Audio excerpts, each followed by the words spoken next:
నమస్కారం. లక్ష్మీ పంచాంగం ఛానల్‌కు స్వాగతం. శ్రీమాత్రే నమః. అందరికీ శుభోదయం. ఈరోజు మనందరికీ అంతా మంచే జరగాలని కోరుకుంటూ ఈరోజు పంచాంగం, ఈరోజు శుభకార్యాలు చేసుకోవచ్చా, ఇంకా ఈరోజు దినఫలాలు మరియు ఈరోజు పండుగ దాని ప్రత్యేకత తెలుసుకుందాం. మంచి మాట.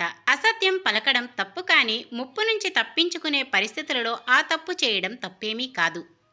మన సమస్యలకు పరిష్కారాలు మన దగ్గరే ఉంటాయి, కానీ మనం ఎవరో వచ్చి వాటిని పరిష్కరిస్తారని అనుకుంటామంతే.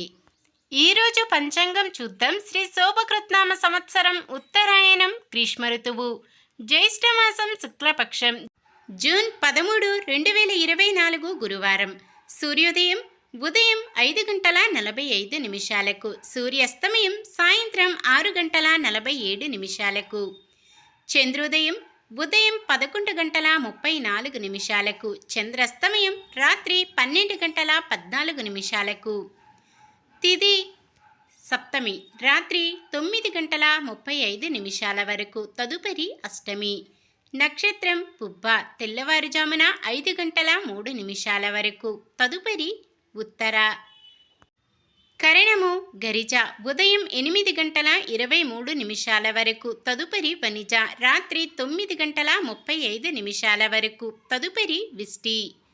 యోగము వజ్రము సాయంత్రం 6 గంటల వరకు, తదుపరి సిద్ధము.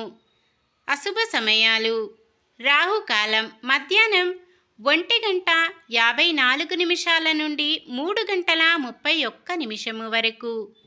యమగండం తెల్లవారుజామున 5:45 నుండి 7:23 వరకు.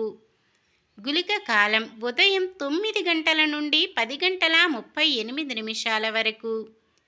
దుర్ముహూర్తం ఉదయం 10:06 నుండి 10:58 వరకు, తిరిగి మధ్యాహ్నం 3:18 నుండి 4:10 వరకు.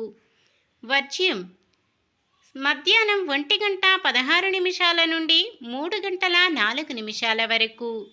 శుభ సమయాలు: బ్రహ్మ ముహూర్తం తెల్లవారుజామున 4:09 నుండి 4:57 వరకు. అమృత గడియలు రాత్రి 9:57 నుండి 11:45 వరకు. అభిజిత్ ముహూర్తం ఉదయం 11:50 నుండి 12:42 వరకు. జూన్ 13 గురువారం. ఈరోజు మంచిదీనా? ఈరోజు శుభకార్యాలు చేసుకోవచ్చా తెలుసుకుందాం. ఈరోజు ఉన్న తిథి సప్తమి రాత్రి 9:35 వరకు ఉంటుంది, తదుపరి అష్టమి. సప్తమి తిథి సకల శుభకార్యాలకు అనుకూలమైన తిథి. తదుపరి వచ్చే అష్టమి తిథి రిక్త తిథి కావున శుభకార్యాలకు అనుకూలమైనది కాదు. తిథి ప్రకారం శుభకార్యాలకు అనుకూలంగా ఉన్నప్పటికీ ఈరోజు ఉండే నక్షత్రం పుబ్బా నక్షత్రం ఈ రోజంతా ఉంటుంది. పుబ్బా నక్షత్రం ఉగ్ర నక్షత్రం కావున శుభకార్యాలకు అనుకూలమైనది కాదు. కాబట్టి ఈ రోజంతా కూడా శుభకార్యాలకు అనుకూలంగా లేదు. ఒకవేళ ఏదైనా శుభకార్యం కాని పని చెయ్యవలసి వస్తే శుభ సమయం చూసుకుని చేసుకోవచ్చు.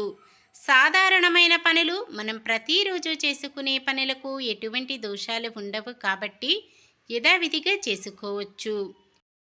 ఒకవేళ ఏదైనా శుభకార్యం చెయ్యవలసి వస్తే మీ నక్షత్ర బలం చంద్రబలం చూసుకుని ఆ లగ్నానికి సరిపడే పనులు చేసుకోవచ్చు.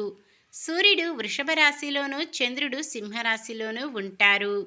ఈరోజు దక్షిణం ఆగ్నేయం దిక్కున ప్రయాణాలు చేయరాదు. నిన్న మేమడిగిన ప్రశ్నకు సమాధానం: లక్ష్మణుడిని ఆదిశేషుడు అవతారంగా భావిస్తారు.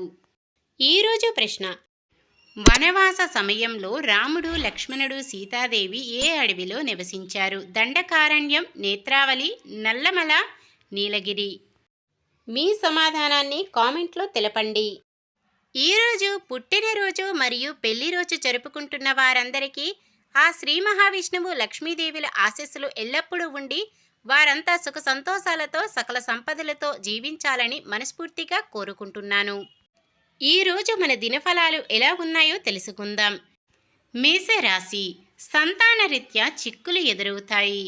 వృషభ రాశి ఆరోగ్యపరంగా ఇబ్బందులు ఎదురవుతాయి.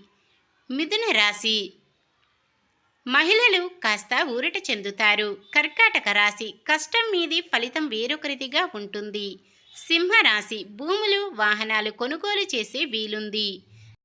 కన్య రాశి దూరమైన ఆప్తులు బంధువులు తిరిగి దగ్గరవుతారు. తులారాశి గృహ నిర్మాణ ప్రయత్నాలు నెమ్మదిగా సాగుతాయి.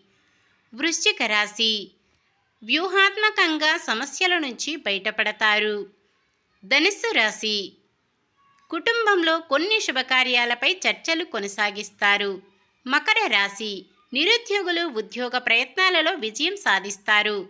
కుంభరాశి ఇంటి నిర్మాణ ప్రయత్నాలలో కొంతమేర కదలికలు ఉంటాయి. మీనరాశి కోర్టు వ్యవహారాలలో ఒత్తిడులు పెరుగుతాయి.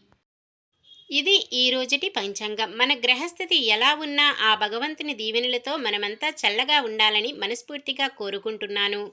మన బలానికి దైవ బలం తోడైతే అద్భుతాలు జరుగుతాయి. ప్రతిరోజు మర్చిపోకుండా దైవనామ స్మరణం చేయడం మంచిది. ఈ వీడియో నచ్చితే లైక్ చేయండి. మన వాళ్ళందరికీ ఉపయోగపడవచ్చు, షేర్ చేయండి. మన ఛానల్ని ఎవరైనా కొత్తగా చూస్తున్నట్లయితే సబ్స్క్రైబ్ చేసుకోండి. పక్కనే ఉన్న బెల్ ఐకాన్ని క్లిక్ చేసి ఆల్ అనే ఆప్షన్ని సెలెక్ట్ చేయండి. నమస్కారం. లోకా సమస్త సుఖినో భవంతు.